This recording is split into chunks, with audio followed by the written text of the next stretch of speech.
Дархан хотын 60 жилийн ой энэ онд тохиож байна. Тиймээс ойдоо төсвөлсөн мөнгөө эрүүл мэндийн салбарт нэн шаардлагатай байгаа тоног төхөөрөмж авч өгөх шийдвэрийг аймгийн онцгой комиссаас гаргасан. Ковидос шалтгаалan хил хаасантай холбогдуулан 2021 оны 12 дугаар сарын 27-нд энэхүү амьсгалын 5 суурь аппарат ирсэн юм а.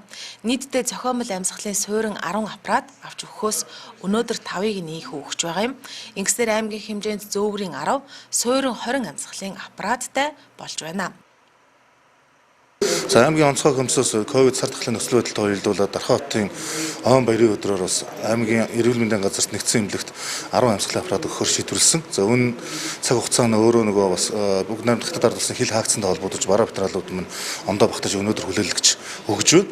Тэр ихний ээлжийн 5 аппарат маань одоо өнөөдөр хүлээлгэж өглөө. Цаашлаад бид нар бас авч өгөхөөр төлөвлөж ирсэн аппаратуудаа хэрэг вэ гэдэгт бас эрүүл мэндийн газартаа ярилцж байна. Тухайлбал одоо нөхцөл байдал ингээд докторжоод ихний ирсэн аппаратууд маань өөр одоо хангалттай гүйцэтгэж байгаа нөхцөлд одоо нэмж бас амьсгалын аппарат авах уу эсвэл одоо бусад шаардлагатай тоног төхөөрөмжийг авах уу гэдэг дээр бас ярилцж байгаа. Энэ талаар бас ярилцж аймгийн онцгой комиссээр шийдвэр гаргаж ажиллах болно. За өнөөдөр ямар тач одоо өвчлөлийн тоо буурж байгаа сүүлийн 14 хоногт одоо нас уралд бүртгэдэггүй гэх зэрэг одоо энэ сайн үзүүлэлтүүд маань өөрөө манай эрүүл мэндийн газар нэгдсэн эмнэлгүүд маань ажил ачаалуудаа маш сайтар зохион байгуулж энэ одоо өвчний бас ард гарч даван туулахын төлөө өдөр шөнөгүй чармааж байгааг нэг хэлбэр. За аймгийн онцгой комиссаас эдгээр эмнэлгийнхаа ажилтай холбоогчтой ажиллах нөхцөл болцоог сайжруулж байгааг нэг хэлбэр нь өнөөдрийн амьсгалын аппаратуудаа гэж ойлгож байна.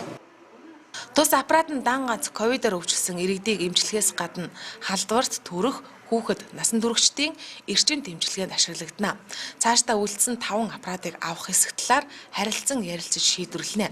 Эрүүл мэндийн салбарт өөр ямар чухал шаардлагатай тоног төхөөрөмж хэрэгтэй байгааг судалж үлдсэн төсвийг зарцуулах боломжтой гэдгийг аймгийн засаг дарга тоног төхөөрөмж хүлээлгэх үеэрээ онцолж байлаа.